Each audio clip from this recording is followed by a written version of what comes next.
Perkenalkan nama saya Ibu Jenny yang senang. Perkenalkan nama saya Ibu Malika yang bersenang.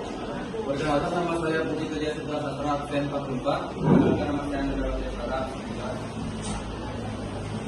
Baik, pengertian dan manfaat dari sumber sejarah akan dijelaskan oleh Aris. Pengertiannya, sumber sejarah adalah segala sesuatu yang berwujud dan tidak berwujud, serta berguna bagi penelitian sejarah sejak zaman purba sampai sekarang. Sumber sejarah dapat berbentuk lisan, tulisan, atau audio visual. Manfaat dari sumber sejarah yaitu: pertama, sebagai sarana penyampaian informasi tentang suatu peristiwa sejarah di masa lalu. Yang kedua, menjaga tradisi dan pelestarian informasi sejarah. Dan yang ketiga, sebagai sumber informasi dalam penelitian sejarah. Baik, di sini saya akan menjelaskan sumber sejarah berdasarkan sifatnya. Jadi yang pertama ada sumber sejarah primer, yaitu data utama yang diperoleh langsung dari subjek dan objek penelitian. Beberapa contoh sumber primer antara lain arsip negara, fosil, artefak, dan hasil wawancara dengan pelaku atau saksi sejarah. Kedua ada sumber sejarah sekunder, adalah kesaksian dari orang yang tidak secara langsung terlibat atau hadir pada peristiwa yang dikisahkan. Sumber sekunder memberikan informasi dari berbagai sumber primer yang telah dianalisis atau ditafsirkan dalam beberapa cara. Beberapa contoh sumber sejarah sekunder antara lain ulasan buku, artikel ilmiah, dan literatur serta biografi.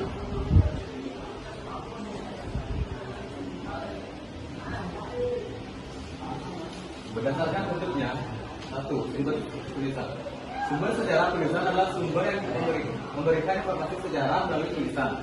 Contohnya seperti prasasti, arsip, naskah kuno, surat kabar, dan buku.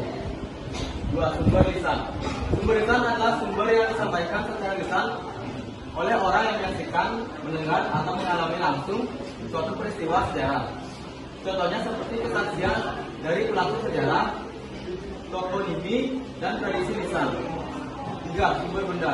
Sumber benda adalah sumber yang diperoleh dari benda-benda peninggalan sejarah. Contohnya seperti bangunan, fosil, dan artefak.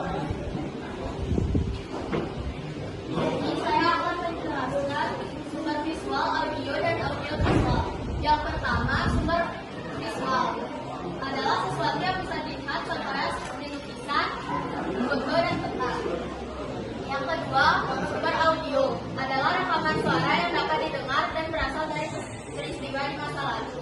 Contohnya seperti rekaman suara. Yang ketiga, sumber audio visual adalah gabungan antara audio dan visual yang berbentuk video dan menampilkan gambar serta suara. Contohnya adalah video dan film dokumenter. Baik, sebelum kami tutup presentasi ini, apakah ada yang bertanya? Silakan Andi.